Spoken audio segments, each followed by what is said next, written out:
Sadagamaya Tamaso Maham Jyotirgamaya Mrityurmam Amritagamaya Aviravir Maedhi Rudra Yate Dakshinam Mukha Te Namaham Pahinityam. Om, lead us from the unreal to the real. Lead us from darkness unto light. Lead us from death to immortality, and reach us through and through ourselves, and evermore protect us from ignorance by thy sweet, compassionate face.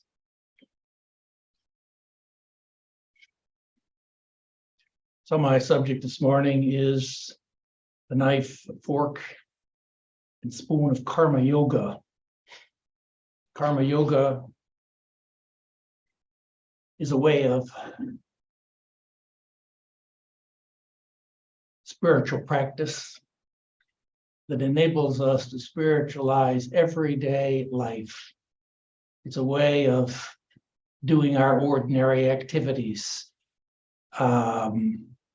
that enables us to lift our mind inward and upward, and ultimately to realize the goal of life, which is spiritual illumination, and to become free. Today, we are jivas. We are bound souls. We live in this world of Maya, this world of suffering. All of our suffering is due to our own karma. That is our own self-conscious, volitional actions. Every time that you do an action motivated by attachment, with a desire for the fruits of that action, it lays down an impression in the psyche, which generates a habit and eventually a kind of a repetition compulsion that goes around in a cycle. It's a vicious circle. It's like every time that we do an action, we're forging a link in the chain. These are the chains that bind us. Every link is like a little wheel, goes around in that cycle, and all of these wheels within wheels together forms the great wheel of transmigration, the cosmic wheel of samsara. We live in this world is a terrible machine. It's governed by the law of causation and the law of action and reaction. We cannot flee away from this world machine. The best that we can do is to stand inside it and to learn the secret of work. By work here, we mean karma. We mean doing your duty. We mean working with detachment, working for work's sake, and doing our work as worship. These are three modes of karma yoga. They're three expressions, they're three descriptions of karma yoga used by Swami Vedarupananda in our source book, which is Karma Yoga by Swami Vedarupananda, and kind of aligning with the different aspects of the Jungian character types, thinking, feeling, and willing, and I'm calling them the knife, the fork, and the spoon. So let's look at these one by one here. The first, we call it work with detachment. It's a kind of action, it's a kind of activity that aligns perfectly well, that is the perfect application of this Vedanta philosophy. We call it the knife because it's like a sharp edge of like a sword of discrimination that cuts through the bondage of Maya quickly and at once, cuts through our attachments. You know, in the Vedanta philosophy, we're asked to visualize that each one of each as human beings, we have, as it were, within us, two selves. And the Upanishads ask us to visualize a forest. And in the forest, there's a great tree. And on that tree, perched on the self-same tree, there are two birds. One is the lower bird and the higher bird. The lower bird pecks away, jumps up and down these branches and pecks away at the sweet and bitter fruits. The higher bird sits on peacefully, quietly up at the uppermost branch, calmly, quietly, without eating. The higher bird is in no action, doesn't act. There's no movement. The lower bird is our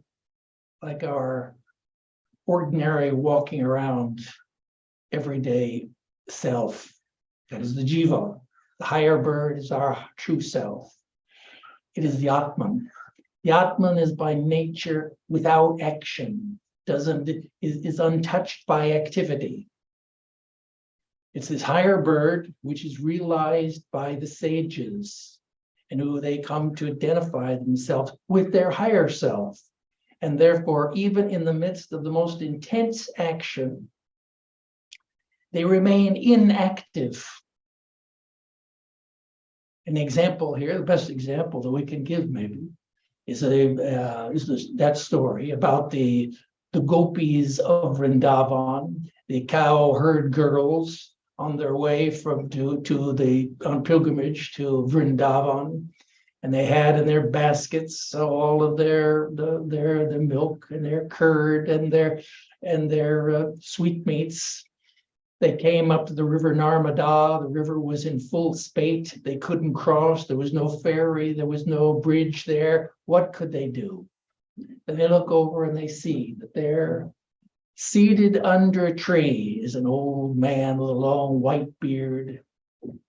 And they recognize him as the great sage Vyasa.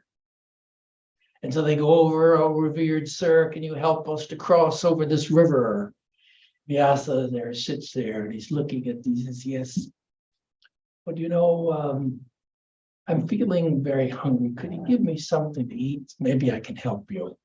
"Oh yes," they gave him. Well, he drank the milk and he ate the sweetmeats, and in fact he ate everything in their baskets. But then he stood up. He looked at that rushing river and he said, "Oh, River Narmada, if I have eaten nothing today, then let your waters part." And the river Narmada, hearing these words of the great sage, what could it do? It has to obey the words of the wise man, have to come true in the natural world, and so the waters parted. And those cowherd girls crossed over safely to the other side. The sage Vyasa, he was engaged in action, and yet he was abiding in the higher self, that is the actionless witness self. It is our practice, as the part of our spiritual practice, is the realization of the siddhas, is the practice of the sadhakas. And therefore, the karma yogis endeavor to emulate the great sages in this regard.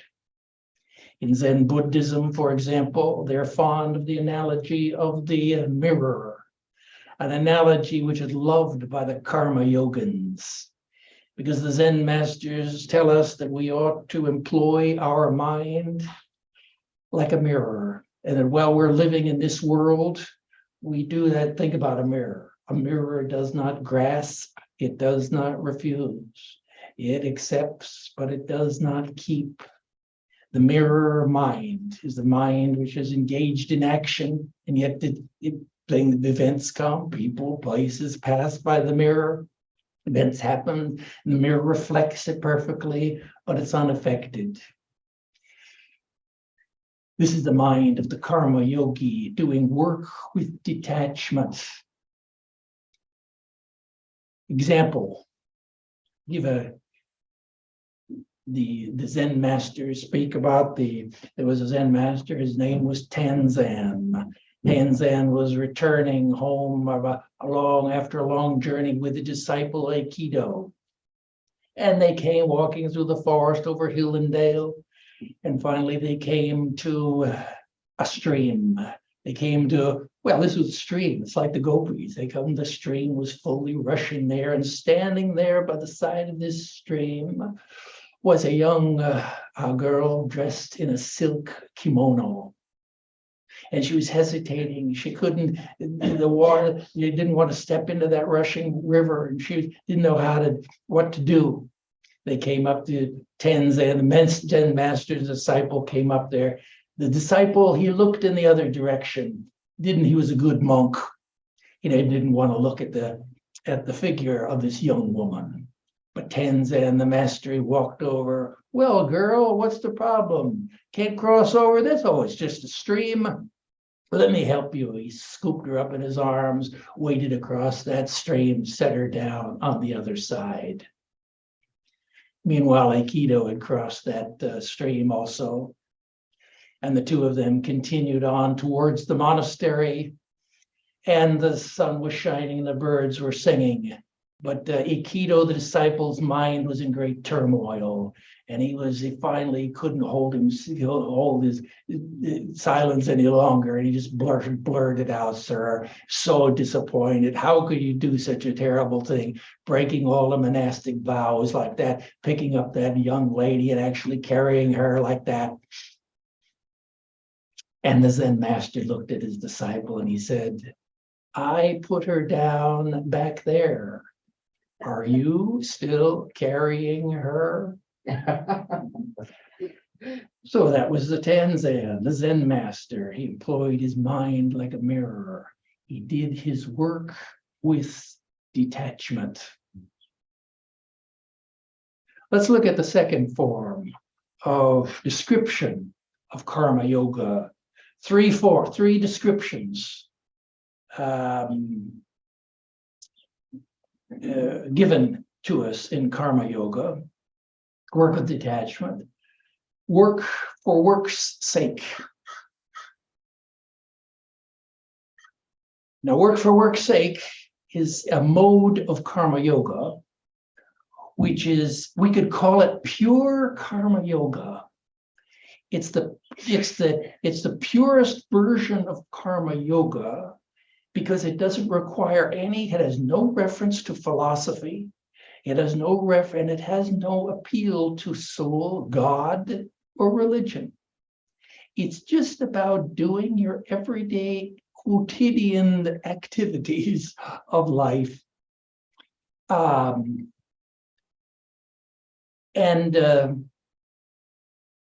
It begins maybe with the famous verse from the Bhagavad Gita, in the second chapter, where in the verse it says, to work alone you have the right, and not to the fruits thereof. Now, by the word work here, they mean karma. And by karma, they mean self-conscious volitional action. And by karma also, they mean duty, not just any old action, but doing your dharma, as they mean by the action. Ordinarily, when we when we do our actions, we do so, every action that we do with a personal desire, with an emotional looking for the fruits of the ends of the action. Either we act, and as a result of which, we find ourselves, we become fixated on that goal and the purpose of our action. As a result of which, we ride the roller coaster of success and failure. Our mind is always going up and down, depending on what are the results of our actions, and rather than focusing on the means of the action. And we're calling this the fork of karma yoga. Why? Because we're focusing on the activity at hand, the work at hand. Our attention is not directed anywhere else, but it's focused particularly on just only what we are doing. Now, the karma yogis say, well, it's all right if we fix our intention. For example, if you're going to say you're going to row your boat across the lake, you can look across the lake, and it's reasonable to fix your attention on the tree at the other side of the lake. That's where you're going to row. Then you step into the boat, you turn your back to the tree and to the other side of the lake, you take up the oars and you row with full focus and attention. If you do so, that is, if you pay full attention to the means, then the end will take care of itself. This is the focus of karma yoga. We could call it meditation in action. It's a lesson that Swami Vedarupananda learned from the great saint Hari Baba. Read about his life in volume 4 in the Complete Works. One lesson that he learned from Hari Baba was to make the means and the end. We're talking about doing your daily activities. Make the means of work the end. Withdraw your attention from the end of the action, from the fruits of the action, and focus on the means. And we know that just from in common parlance, we say that life is a journey. It is not a destination. It's not whether you win or lose. It's how you play the game. This is the idea. Work for work's sake. It's a form of karma yoga that the ideal of this form is motiveless work. To work without motive. Today, whenever we do, we can't even think of any kind of an action which is where we're acting without motive. The most that maybe that we can hope to is to get to higher and higher motives. But this ideal, the karma yogis place before us an ideal even beyond that is of motiveless work. That means when you do your dharma, you do so, whenever we do an action, we do it with a desire for the fruits of the action, or we do it with a desire to avoid the fruits of the action. That is, some unpleasant results or consequences that may arise from the doing of our dharma. So these two is like the carrot and the stick that determine all of our motivation. The ideal here of doing work for work's sake, not for our own sake, not for the welfare of the world, not for God's sake, but just for the sake, doing your work, doing your duty for the duty's sake. It's kind of difficult for us even to conceive of motiveless work. Swami Vivekananda tells us about an incident in the Ramayana, in the court of Sri Rama. There came one day a mongoose. That means it's a little mammal, carnivorous animal, mammal that's native to India. And the mongoose, his body was half of pure gold. And the courtiers and the ministers looked and they asked, well, what is this? They were curious. How did your body turn half golden like that? And the mongoose told this story. He said, well, one day I was out just looking for something to eat. I came upon a farmhouse, and I looked in through the window. And there in the window of the farmhouse, I saw there was a farmer and his wife and 2 children, and they were seated there for their evening dinner. But they were so poor, they had 4 leaf plates only. And on each leaf plate, there was 1 little teaspoon of rice. That's all they had.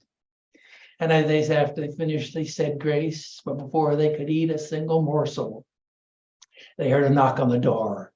And who was it? Well, a knock, knock. They go there. It was a guest.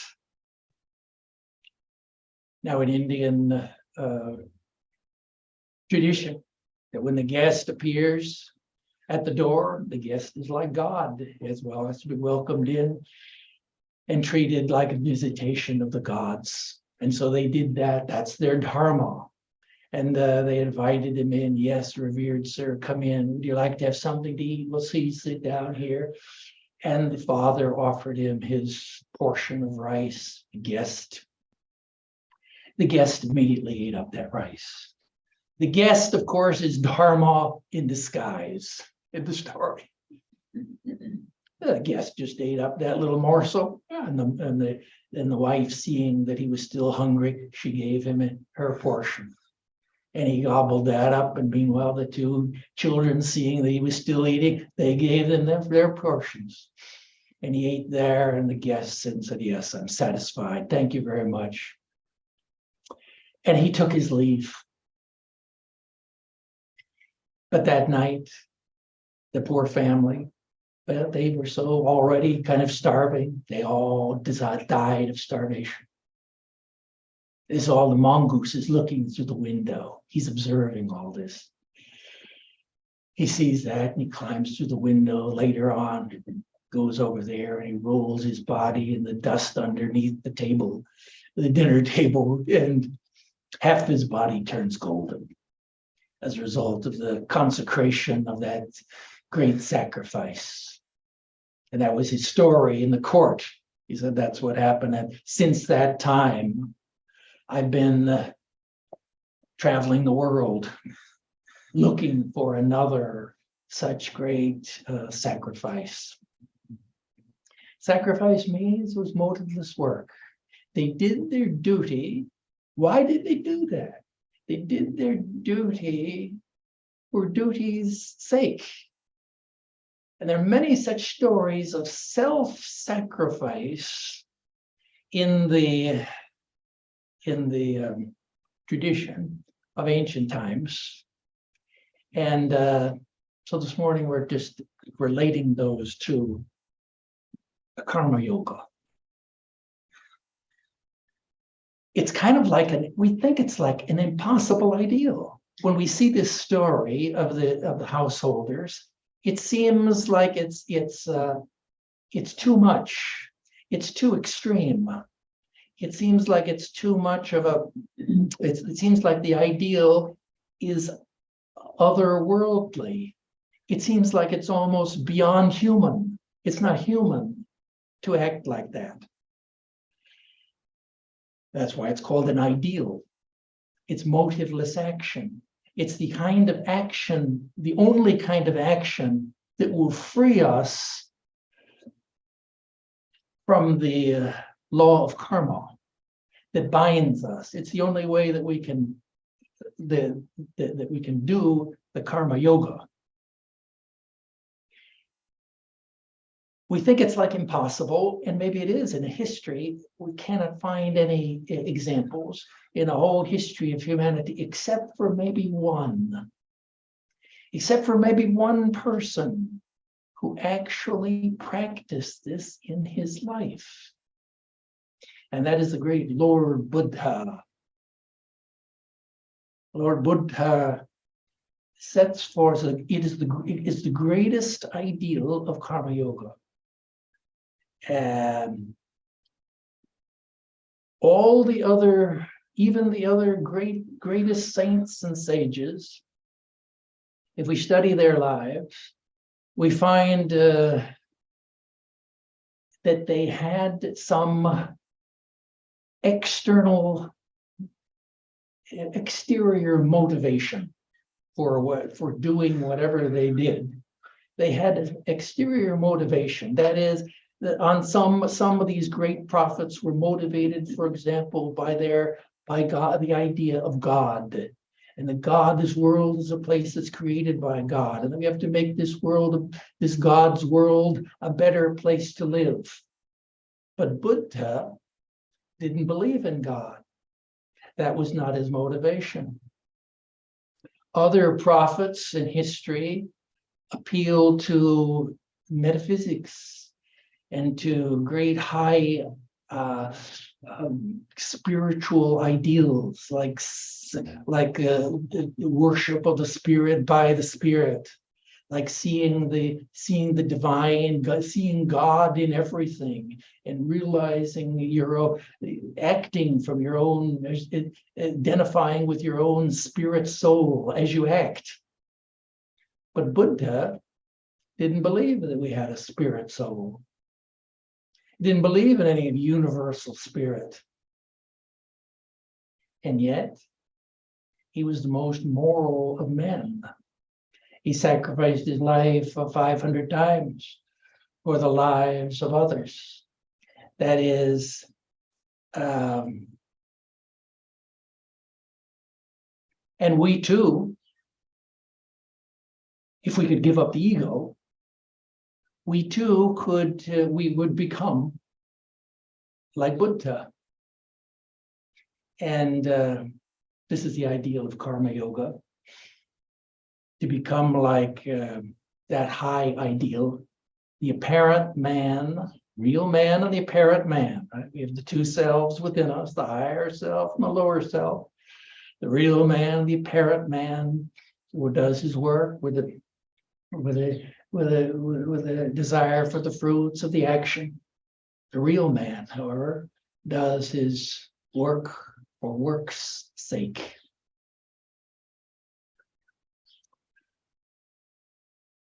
So that we could say we have the knife fork. Let's talk about the spoon of karma yoga. That is a third mode or description or expression. We're giving you three expressions here for that practice. And the third expression is work as worship. Remember, by the word work here, what we mean is we're translating the Sanskrit word karma. Karma here means dharma, and dharma means duty. And so doing your karma, doing your actions in such a way, work as worship. Now, in this mode of karma yoga, we bring Ishvara into the picture. God comes into the picture here. And it's a form of karma yoga, which we could say is very easy. It's easy in the sense it doesn't require that we have any deep study of some metaphysics and philosophy and high philosophy. It doesn't require that we have any great willpower and focus of our attention. But it's a natural process, because belief in God is a natural, fundamental human belief. It's a natural belief. And therefore, to work for that higher purpose is this karma. You call it karma. You call it the spoon, because it has a more natural form. It has an easier form. And a devotee, we can imagine and visualize a devotee always goes in the shrine.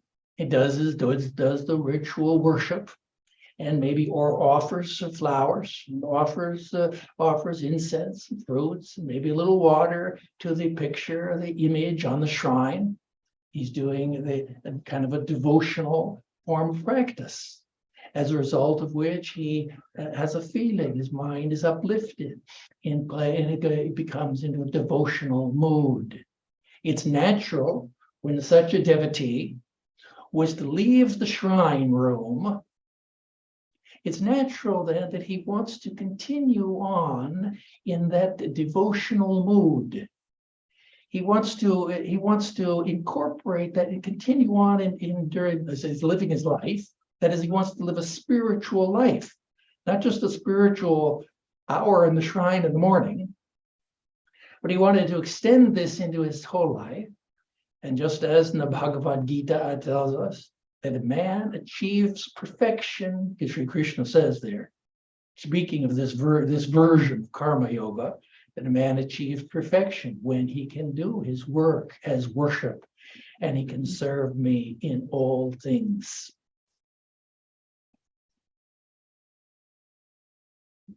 Now let's look here at this work as worship. The tool of this work, of this form of karma yoga. See, they're tools. That means there are that we use in each version. In the work with detachment, we're referring to high philosophy. In work for work's sake, we're employing our will to focus on the action at hand. In work as worship, however, the tool is the offertory prayer. That means that before you begin any activity in your life, the idea is that you take a moment to offer it to God and to visualize the God seated within the lotus of your heart. Offer the fruits of the action to God. And then when you finish that work, to take a moment to offer it to God. And it's a very simple practice.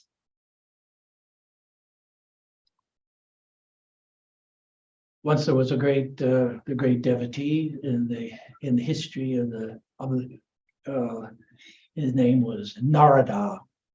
Narada was a kind of an eternal sage who wandered the world, great devotee of Lord Vishnu. And his whole day he just spent in his deep meditation, repeating the name of Narayana, that is the name of God. He was a great devotee, and on one occasion he went up to heaven, and there he encountered Lord Vishnu in the form of Sri Krishna, and he asked him. He says, "Lord, who is your greatest devotee?" Of course, he thought that he would name him. He would name it Narada himself. But the Lord said, "Yes. Oh, you're asking that? Okay. Well, let me show you." And so they teleported through the sky, and there they came upon a farmhouse.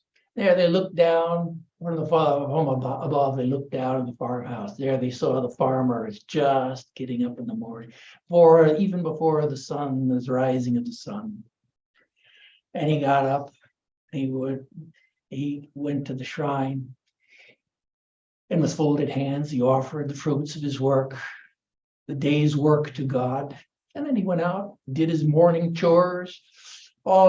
Came back in, sat down for breakfast with his wife and his family. And then after that, he went out there, worked in the fields all day, came back, he had lunch with his family, went out in the fields, worked all day, came back, had dinner with the family. And then that night, late at night, he's on the way, he went to retire. Just before he went to bed, he stopped there at the door of the little shrine room, and with folded hands, he said, "Lord, I offer all of the fruits of my work today to you." Meanwhile, Lord Vishnu, the form of Sri Krishna, and Narada, looking down from above, he says, "Yes," told Narada, he says, "You see, that's my greatest devotee." And Narada couldn't believe it. He said, "Lord, this guy, he just thought he didn't do anything. All today, he thought about you two times only." "Yeah, that's true," said Sri Krishna. He said, "By the way, I have something for you to do. If you could do this one thing for me," he said, "I have this bowl of milk. It's filled to the top. I wonder if you could carry it around the world for me, go around the whole earth and return back to it without spilling a single drop. Could you do that for me?" And Narada said, sure, well, yes, I could do that. Took the bowl of milk, set out. And because he was a Siddha, because he had powers, why, it only took him one day to go all the way around the world. He returned at the end of the next day to carrying that bowl of milk. He said, here it is, Lord, I've done that little duty that you assigned to me. And, said Shri Krishna, that you did very good. I'm very happy. Oh, by the way, he said, how many times did you remember me today? And Narada thought back. He said, well, I couldn't think of it. I didn't think of you at all. He said, my whole consciousness was on the not spilling it, the bowl of milk. I wanted to do what you had told me to do. Yeah, well, Sri Krishna says, well, yeah, well, at least that farmer thought about me twice. You didn't think about me at all. That's why he considers it the greatest of the devotees.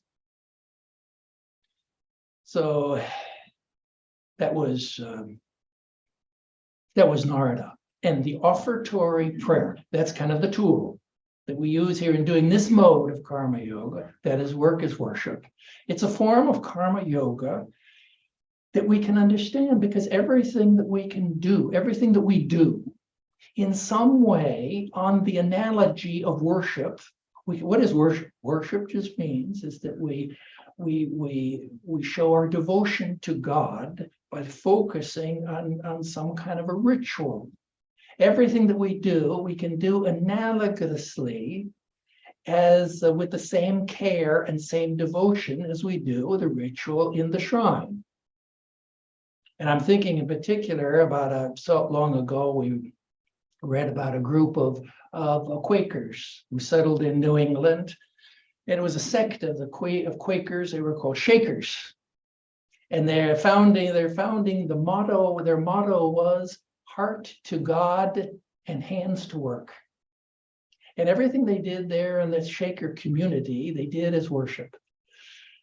And everything that we did was all handmade. Handmade, all their clothes and even their machinery and their furniture and their tables and their cabinets work. Everything was done by hand, with the thought of God within their heart.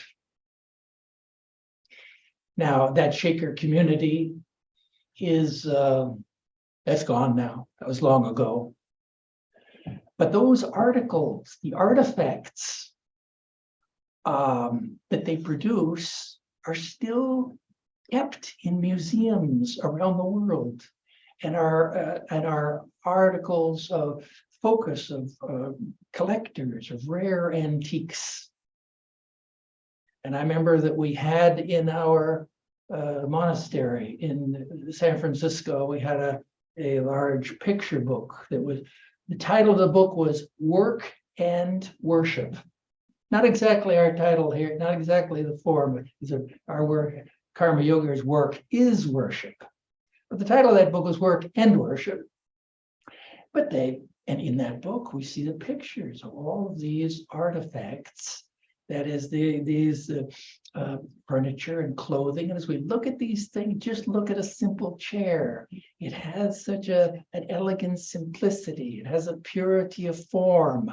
These are aesthetic objects today, and reminds us of that is, it's the devotion that was done, that was employed by the workers as they worked. Similarly, it is we can do our own worship. Like, say, for example, you were going to prepare supper for your family. Very easily, we could think of, when we're doing work as worship, we could think of our activity. We think of the pots and pans and are the utensils of our worship. We can think of the recipe book. Somehow that's our directions. That's like the scriptural text that we're following, the ritual worship. We can think of the preparing the food, which we're going to offering, putting a little TLC, tender, loving care, into the cooking. That's the secret ingredient. And then ultimately offering that food which we've prepared to God, which is dwelling in the hearts of all of the members of our family. So that's karma yoga. That's doing work as worship. Maybe the greatest ideal in that is the idealist worship holds for us the ideal of selfless service. This is the ideal. The ideal of selfless service. Work is worship. To worship is to serve. And this is selfless service. That means we cannot, not really selfless, because we cannot ever get rid of the ego. No matter how hard we try, we can never get rid of the ego. Sri Ramakrishna tells us, therefore, let it remain as the servant ego. And therefore, in this form of karma yoga, where this is our ideal, is to move our psyche into that mode of the servant ego. And the greatest ideal of the servant of God in Indian history, in Indian mythology, is the great monkey god, Hanuman. Hanuman was a great devotee of Lord Rama. And everything that he did with great devotion and in worshipful service of Rama, his master. It's a master-servant relation, the bhava. And so he did that work, as a result of which he had tremendous powers came to him. You know, whenever we work for ourselves, we have a certain limited amount of prana, that is power. If we were to work for a rich man, well, maybe we would have more access to more powers. If we were a public servant acting in the name of all of society, well, we'd have more power. The devotee of God, acting in the name of God, begins to channel that infinite power within him. That is in the Hanuman ideal. And so he was like a superhero. And on one occasion, you know, after the great battle in Ceylon between the demons and the armies of the bears and the monkeys, the brother of Rama, Lakshmana, lay wounded on the battlefield, and he was there with nothing we can do. Just he was dying. There's only one thing that could save him, and that is if somehow we could get an herb. It's a rare herb. If we could get that herb and administer it to him before sunrise, maybe we could save his life. Where is that herb? The only place it grows in the Sanjeevani mountain in the Himalayan range. And that's 2,000 miles away. So how is it possible could we get it? Well, we could send Hanuman the monkey god. He says, well, I can do it. The great servant of Rama, his brother is lying dying. Of course, he said, I'll get it. And so he flew up into the air, flew through the air till he reached the Himalayan mountains. And there in the Himalayas, he saw the whole range, mountain after mountain after mountain in the range. Took him a little while to find that Sanjeevani. And when he finally found that mountain, he looked there, he was looking for the herb, but he saw the whole mountains covered with herbs. He didn't know which one it was. And so he just reached down and grabbed the whole mountain, put it into the palm of his hand, flew up into the sky and returned to Ceylon. On his way back, he's almost there. He sees the sun is rising, so he just reached out, grabbed the sun out of the sky, put it under his other arm, and managed to reach down to Ceylon just at daybreak. They had the herb, they got the herb, and they saved the life of Lakshmana. So this is the great devotee Hanuman. Later on, Hanuman, he was in the court of Sri Rama, and they wanted to give Sita, the wife of Rama, wanted to give him a reward for how much he had helped them in the battle against the demons, and she gave him a necklace made of precious pearls. And Hanuman, he took the necklace from her, and he looked at the necklace, and he bit into one pearl, he looked at it, threw it away. He bit into another pearl, looked at it, and the ministers there in the court, they thought, what a foolish monkey. What, he thinks it's something food or something? Asked him, why are you doing that? And Hanuman said, well, I don't have value. The only thing I value is something, if the image of Rama is in it. If it doesn't have the image of Rama, if I don't see God in it, then I don't have any value to it. Oh, they said sarcastically, yeah, but what about you throwing away those precious pearls? What about your own body? Is the image of God in your body?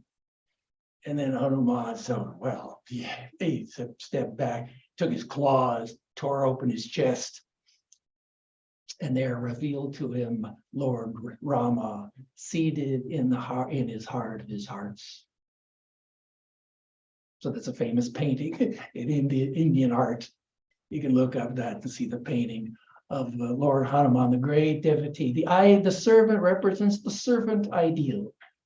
Everything you do of doing a work as worship. So these are three modes of karma yoga. They're not mutually exclusive. You don't have to choose one or other. They all go together. They're all complementary. It depends on the time, this place, the circumstances of our activities during the day, when we will employ which one of the modes, which one of the expressions that we'll have uppermost in our mind at that moment. We're drawing on all three of these of the sources. We can use all three, just as when we have dinner at night, we use the knife, the fork, and the spoon interchangeably. Doesn't matter. We don't just have to choose one. Each one of these modes is a mode of selfless work. It's a way of working where we're not motivated by a personal emotional attachment to the end. Each one of these, like all forms of yoga, lead to moksha, that means spiritual freedom. And we can close here with an image of karma yoga. If you want one image of karma yoga, what is karma yoga? You can look in any of the books that are published by the Ramakrishna Mission. And there in the book, you will find it stamped with the seal of the order. And the seal of the order, as you will remember, is an allegory. It's an allegorical picture there. There's a lake. And behind the lake, there's the rising of the sun. Behind the Swami. Yeah. Oh, that It's this. oh, okay. Perfect. Oh, okay. Something like that. Well, that's cool. Well, there you go. So you have we'll do show and tell here. We have the Jnana Yoga, the rising of the sun. We have the Bhakti Yoga, the lotus blooming on the lake. We have the ideal of Karma Yoga, that is the serpent that encloses the whole picture. And then in the middle there, floating on the wavy waters of karma, the great swan, the Paramahamsa. This is our higher self. This is our ideal. To live our lives in such a way that we are like that Paramahamsa. Underneath the allegory, there's the Sanskrit words, Tanno Hamsa Prachodayat. May the swan send us that spiritual freedom.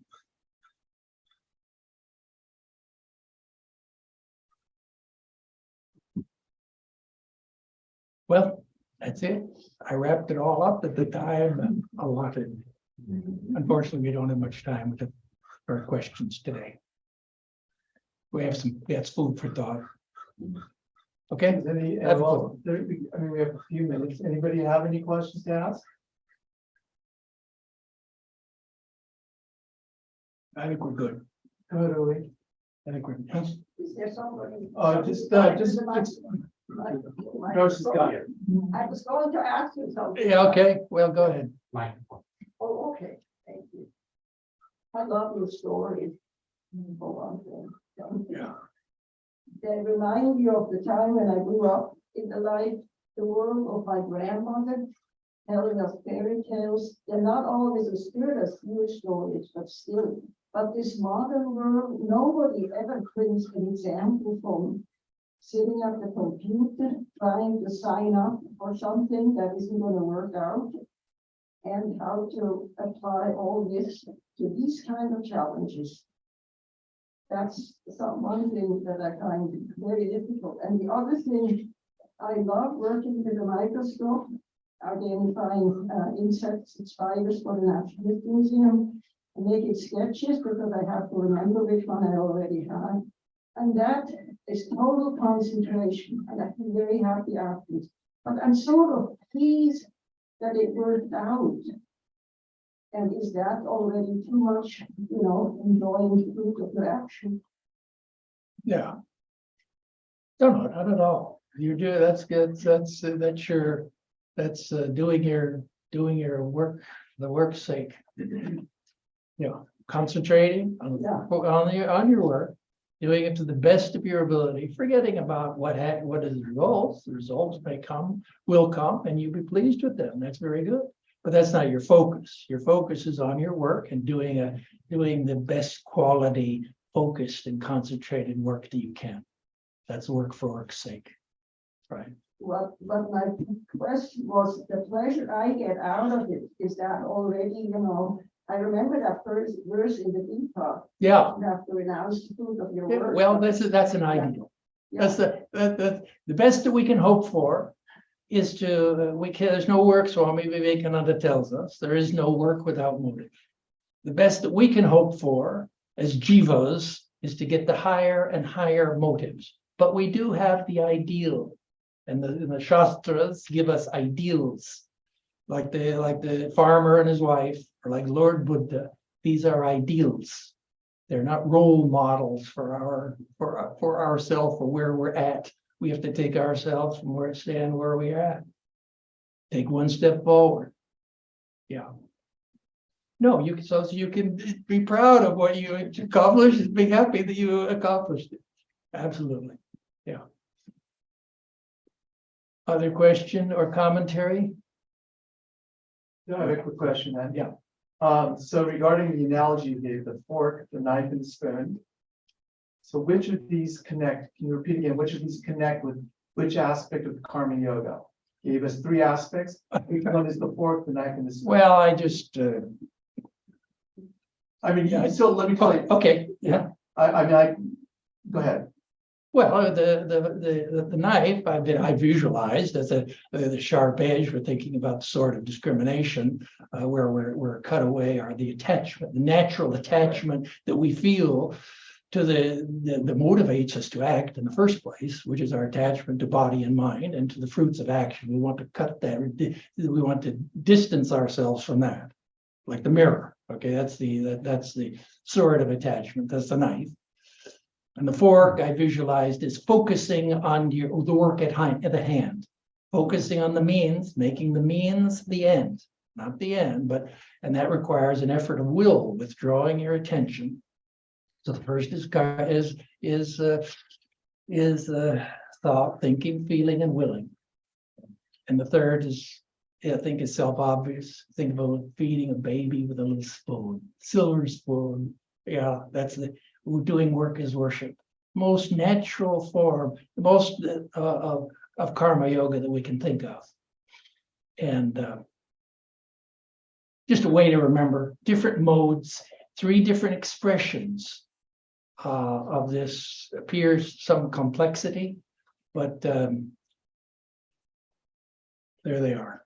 Yeah, I think we can conclude, huh? Yeah.